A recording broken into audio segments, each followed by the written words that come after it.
We're going to pray now. And then God said, hey, oh yeah, Mr. Devil, where have you been? He said, I have been what? To and what? Fro. He's busy. He's roaming. The Bible says he's looking for whom he may what? Devour. And so if you want to live your life as if everybody loves you, and the spirits that are here on earth, they love you, you are living a fantasy life. The devil doesn't love you. In fact, the very day you became a believer, you became an enemy of Satan. And so, believer, child of God, the time has come. As we approach this end of the year, if there are things in your life that you have noticed, I don't have to come and tell you. You must check your own life. You have seen that there is a certain barrier. When you reach there, things fail. You must check your level, where you are in life. Is this where I should have been at this time of my life? If it doesn't make sense, there is a problem in the spirit. And the thing with many believers is we believe that God is going around solving everybody's problem. That is not true. Let me come again and then we'll pray for just 2 minutes. I said that today believer believes that since they got born again, God is going around working to solve all your problems. No. God is not going around. Look, He loves you so much. He provides your basic necessities. He gives you oxygen to breathe. He gives you something to eat because of His grace. Even the evil ones, He gives them. He is the one that gives them sunshine. He gives them rain. He gives them oxygen still to breathe. Hallelujah. That is general. But you are dealing with your destiny. You are dealing with your purpose. Assignment God has given to you. You are dealing with your family life, your relationship life. You are dealing with the issue of your womb. You are dealing with the issue of your own marriage, education, career. Delay, disappointments.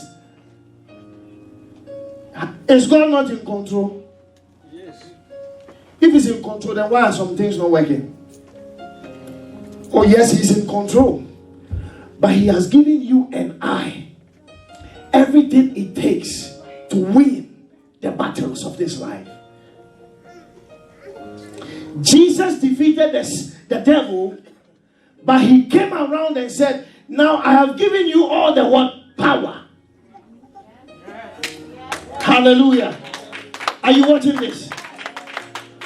He already conquered Satan. The Bible says that He made a public spectacle on Him on the cross. He defeated all the powers of darkness.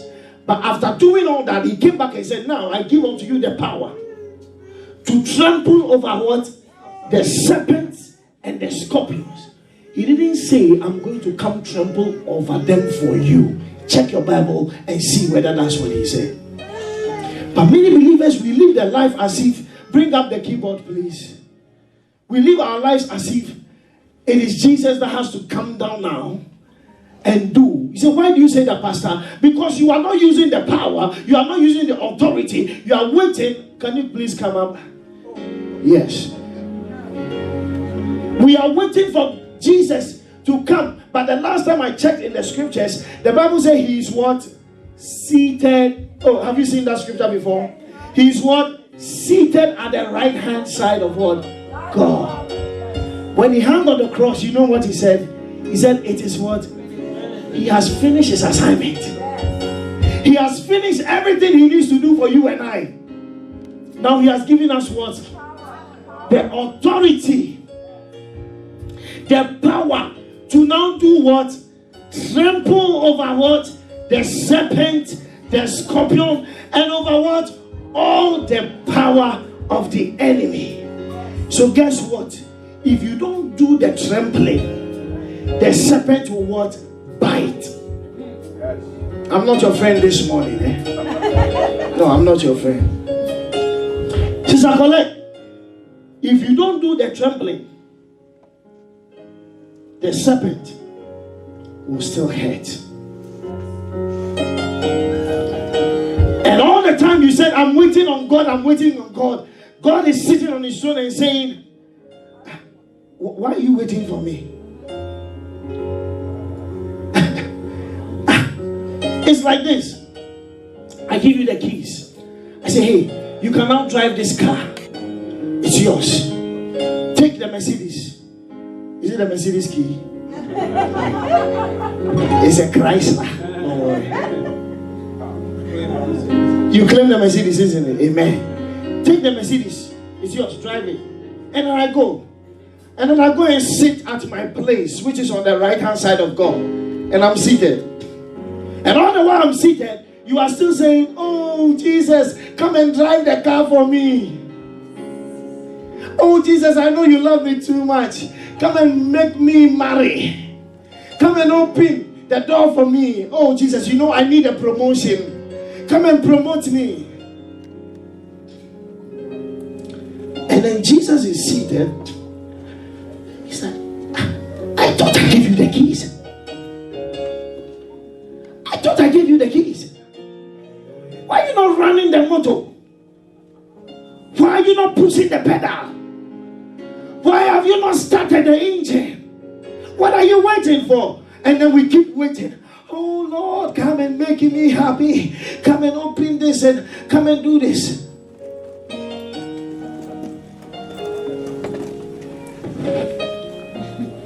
Once upon a time,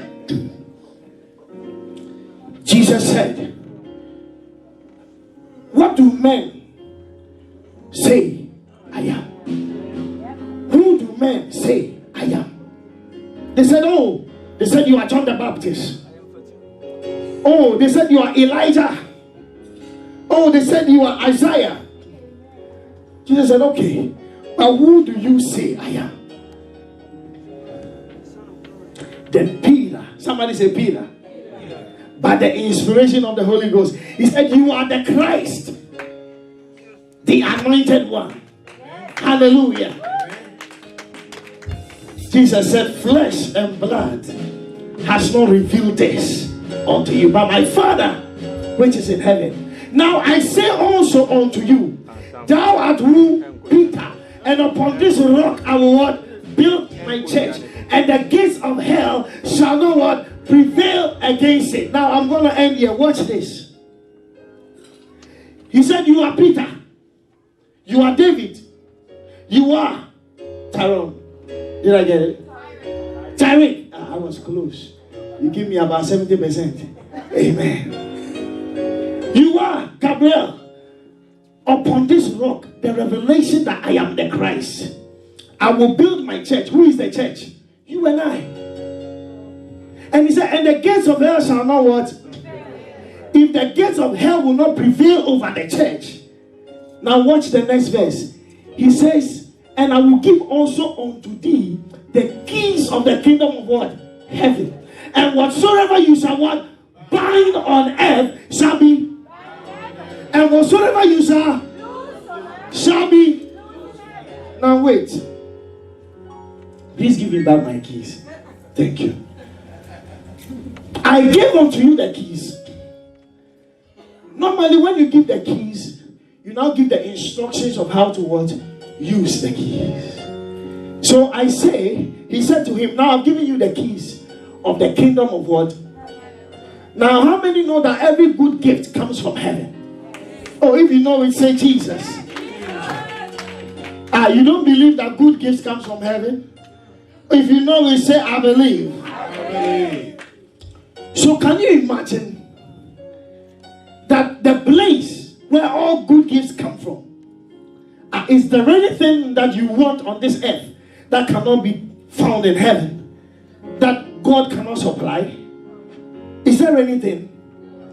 Oh, you are not even answering me. Is there anything anything that you think that God does not have an answer for? Why don't we have it then?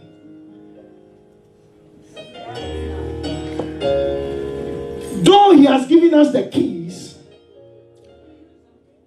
to access, because he said exactly what the keys are for. He said, I will give unto you the keys of the what? The kingdom of heaven. The last time I checked, the kingdom of heaven is righteousness. It is peace. And it is what? Joy in the Holy Ghost. That's the summation of the kingdom. Things that bring you righteousness. Things that bring you peace. Things that bring you joy. And he said, by these keys, the kingdom of hell shall not what? Prevail. Means that Satan and all his works cannot prevail. And then he gives us the formula. Somebody say the formula. And the formula is, whenever the kingdom of hell rises up against you, you are to say, hey Jesus, oh yeah, come here. Come and fix this thing for me now. Come and open this door. Is that what he said? Did he say, I give unto you the keys, and whatever I, Jesus, watch this, whatever I, Jesus, will bind will be bound? Is that what the Bible says? Many people, our attitude towards God shows that that is how we understand the scripture. We understand it as Jesus has to come and he has to decide what is good for us. No, that is why he gave you the will. He says, whatsoever whatsoever you want bind on earth shall be what? Bound in heaven. Another version says, whatsoever you allow on earth shall be what? Allowed in heaven. What it means is that you as a believer, if you are facing a challenge in your life, you must take the keys given unto you. If you are facing a challenge at a job place, you have put applications in and they keep turning you down. You must take the keys given to you and begin to say, next time when I apply, in the name of Jesus, the door shall be open. Amen.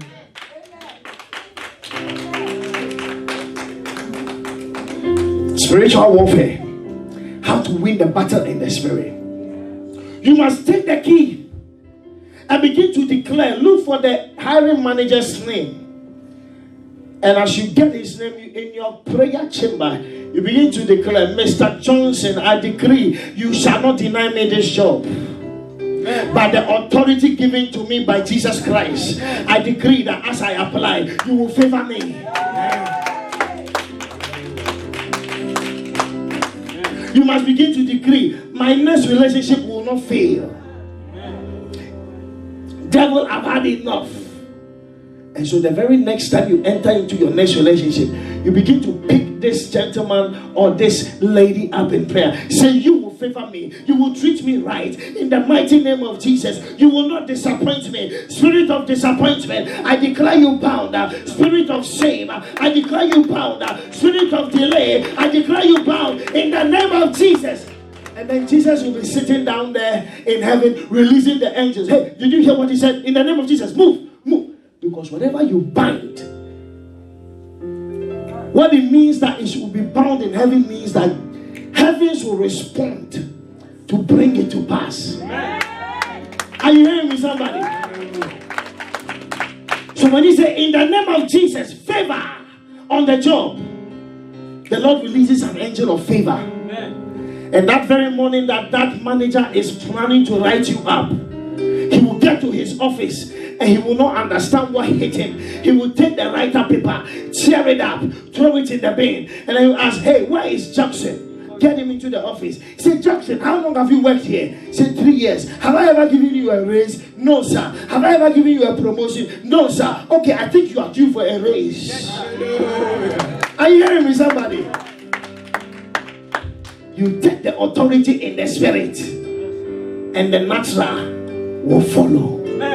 Be on your feet. Say with me, in the name of Jesus. In the name of Jesus. Lord, teach me Lord, teach me how to fight, how to fight, to win my battles win my battle. in the spirit. the spirit. Lift up your voice and begin to pray. Lebrando la ketoro broske kebrahanda da broskepa. Refrekete brekata brakatoro broketele. Ramada bosika da brakatore aparikapa. Sabranda la crepa stocariande de cremaroske. La branda sempre kendo lo broske pariande. Rabada kisikere makus toriara. La branda la santariara. Le branda la santariara. Rema santariara. Say, Lord, teach me to fight in the spirit, that I may win my battles. In the name of Jesus. Now say, in the name of Jesus. Anything that has been delayed, stolen, destroyed in my life, any blessing that Satan has confiscated from my life. Say, as I lift up my voice and I begin to pray, say, in the name of Jesus, say, let go.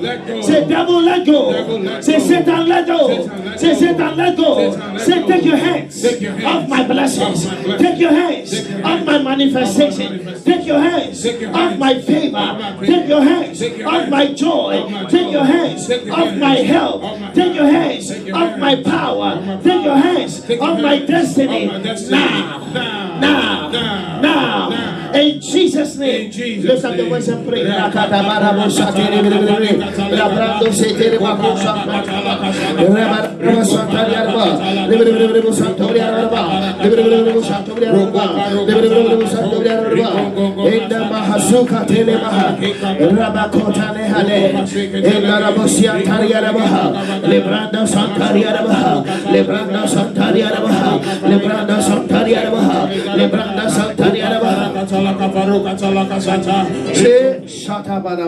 Say, there shall be no delay. Say, no more delay in my life. Say, by the power of the Holy Ghost and in the mighty name of Jesus, any delay in my life, I overcome with the blood of Jesus. Say, I decree by the anointing of Jehovah God that there shall be a performance. I call the heavens to respond speedily to my request. Now, in the name of Jesus. Say, I call it done. I call it done. In Jesus' name. In Jesus' name. Amen. Amen.